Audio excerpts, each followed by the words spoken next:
கர்த்தருடைய பரிசுத்த நாமத்திற்கு மகிமையுண்டாகட்டும். ஆண்டவராகிய இயேசு கிறிஸ்துவின் நாமத்தினாலே அன்பு கர்த்தருடைய பிள்ளைகளாகிய தங்கள் அனைவருக்கும் ஸ்வீட் ஊழியத்தின் சார்பாக வாழ்த்துக்களையும் ஸ்தோத்திரங்களையும் தெரிவித்துக் கொள்கின்றேன். சங்கீதங்களின் புத்தகம் 21 சங்கீதம் 7வது வசனம். சங்கீதம் 21 வசனம் 7. ராஜா கர்த்தர் மேல் நம்பிக்கையாய் இருக்கிறார், உன்னதமானவருடைய தயவினால் அசைக்கப்படாதிருப்பார்.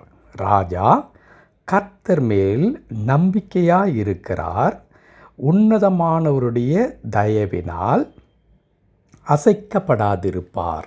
என் அன்பு கடவுளுடைய பிள்ளைகளை, தாவீதினுடைய வெற்றி என்பது முழுவதும் கடவுளை சார்ந்ததின் அடிப்படையில் உண்டாயிருக்கிறது என்பதை நாம் பல முறை சிந்தித்திருக்கின்றோம். சங்கீத புத்தகங்கள் அனைத்திலும் இருக்கிற ஒவ்வொரு வசனங்களும் அதை வெளிப்படுத்தி கொண்டே இருப்பதை நாம் பார்க்க முடியும். சிறுவனாக இருந்த அந்த தினத்திலே இருந்து ராஜாவாகி அவர் பரிபூர்ணமான வயதை எட்டி அவர் கடவுளுடைய சமூகத்திற்கு செல்லும் வரையிலும் கர்த்தரை சார்ந்து ஜீவித்ததான ஒரு அற்புதமான ஒரு தேவ மனிதர் தாவீது என்பது நமக்கு நன்றாக தெரியும். தாவீதின் வளர்ச்சியில் எல்லா நேரத்திலும் நீங்கள் பாருங்கள், ஒரே நிலையிலே இருப்பார். அவர் வாலிபனாக ஆடுகளுக்கு பின்பதாக அலைந்து கொண்டிருக்கும் பொழுதானாலும் சரி, தீர்க்கதரிசியின் மூலமாய் அபிஷேகம் பண்ணப்பட்ட பிறகானாலும் சரி, அதற்கு பிறகு பலவிதமான பாடுகள், பயங்கள், ஓட்டங்கள், கண் விழிப்புகள், ஆபத்துகள் என்று சொல்லி எதிரிகளால் சூழப்பட்டிருந்த நாட்களாக இருந்தாலும் சரி, அவர் அரசனான பிறகும் சரி, கடவுளை கொஞ்சம் கூட மறக்காமல் எல்லா நிலையிலும், எந்த நிலையிலும் கடவுள் மீது அப்படியே தன் நம்பிக்கை வைத்திருந்த அற்புதமான தேவ மனிதர்களில் தாவீது மிக இன்றியமையாத ஒரு மனிதராக இருக்கின்றார். எங்குமே தாவீது கடவுளை மறந்து மகிமையை தனக்கு சொந்தமாக்கி கொண்டு பெருமை பேசின காரியத்தை நான் பார்க்கவே முடியாது. இன்றைக்கு கிறிஸ்தவம் எப்படி இருக்கின்றது, கடவுளுடைய பிள்ளைகளில் அநேகர் எப்படி இருக்கிறார்கள் என்றால், கஷ்டப்படும் பொழுது கடவுளை பிடித்து கொள்ளுகிறார்கள். அவருடைய கஷ்டங்களெல்லாம் நீங்கி கடவுள் அவர்களை உயர்த்தி ஆசீர்வதிக்க முற்படும் பொழுது, அல்லது ஆசீர்வதிக்கப்பட்ட பிறகு, எல்லாமே அவர்களுக்கு சௌகரியமாக அமைந்த பிறகு அவருடைய இருதயம் என்ன செய்கிறது? மேட்டிமை கொள்ளுகிறது, கடவுளை மறக்கின்றவர்களாக மாறி போகின்றார்கள். ஆனால் தாவீதின் வாழ்க்கையில் அப்படிப்பட்ட காரியத்தை நாம் ஒன்றுமே பார்க்க முடியாது என்பதற்கு சிறந்த ஒரு எடுத்துக்காட்டாக இன்னொரு வசனத்தை நாம் சொல்ல வேண்டும் என்றால், இப்பொழுது நாம் வாசித்த வசனம், இதில் என்ன எழுதியிருக்கிறது? ராஜா கர்த்தர் மேல் நம்பிக்கையாயிருக்கிறார்.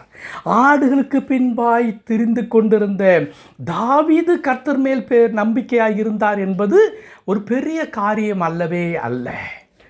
அங்கே வனாந்திரத்தில் தன் தகப்பனுடைய ஆடுகளை மேய்த்து கொண்டு இருக்கும் பொழுது அவர் கர்த்தரை நம்பிக்கொண்டிருந்தார் என்பது ஒரு பெரிய விஷயம் அல்ல. ஆனால் இப்பொழுது ராஜாவாக அரியணையில் உட்கார்ந்து கொண்டிருக்கும் பொழுது, யார் அங்கே என்று சொன்ன உடனே அவருடைய வார்த்தைக்கு அப்படியே நடுநடுங்கி ஓடி வந்து ஒரு கூட்டம் மக்கள் நின்று, அரசே சொல்லும் என்று அவருடைய கட்டளைக்கு அப்படியே கீழ்ப்படிந்து கொண்டிருக்கிறதான அதிகாரம் மிக்கதான பொறுப்பில் உட்கார்ந்து கொண்டிருக்கும் பொழுது இந்த ராஜா என்ன செய்கின்றாராம்? கர்த்தர் மேல் நம்பிக்கையாயிருக்கிறார்.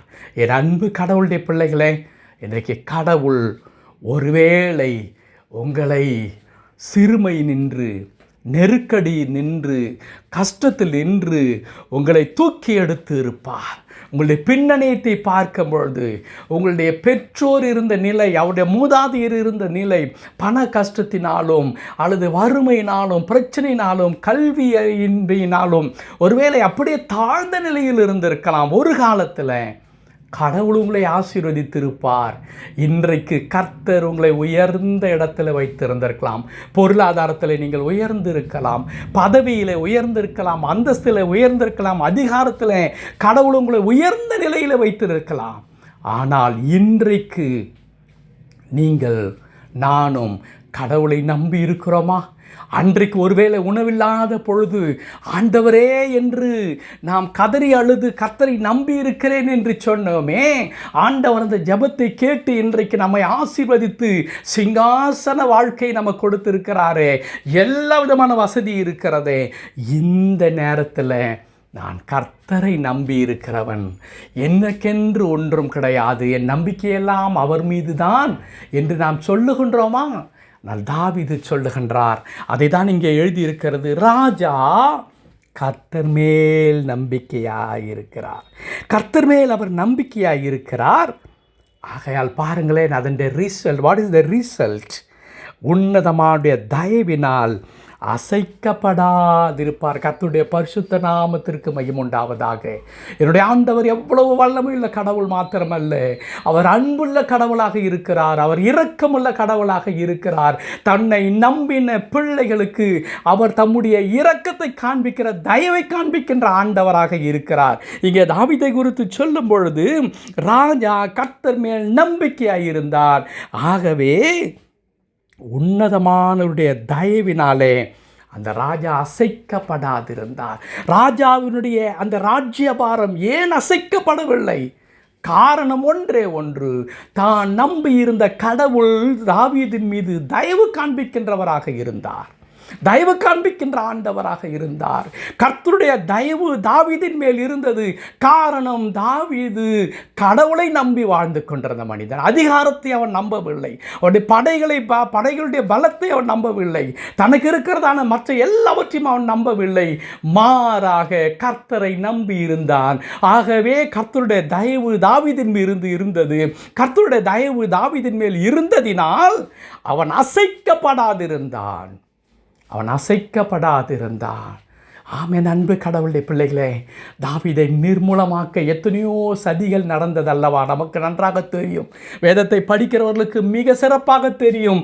தாவீதை ஒன்றுமில்லாமல் செய்வதற்கு எத்தனை காரியங்கள் அவனுக்கு விரோதமாய் செயல்பட்டது. தன்னுடைய சொந்த மனைவி, மாமனார், பெற்றெடுத்த பிள்ளை, இன்னும் மற்றவர்கள் என்று சொல்லி எல்லாரும் தாவீதுக்கு விரோதமாக எழும்பினார்கள். ஆனால் தாவீதை ஒருவராலும் அசைக்க முடியவில்லை. அதற்கு காரணம் என்ன? கர்த்தர் அவன் மீது தயவாயிருந்தார். இந்த வார்த்தை கேட்டுக்கொண்டிருக்கிறேன் அன்பு கடவுளுடைய பிள்ளைகளே, நீங்கள் யாராக வேண்டுமென்றாலும் இருக்கலாம், எங்கு வேண்டுமென்றாலும் இருக்கலாம், நீங்கள் இன்றைக்கு எந்த நிலையில் வேண்டுமென்றால் இருக்கலாம்.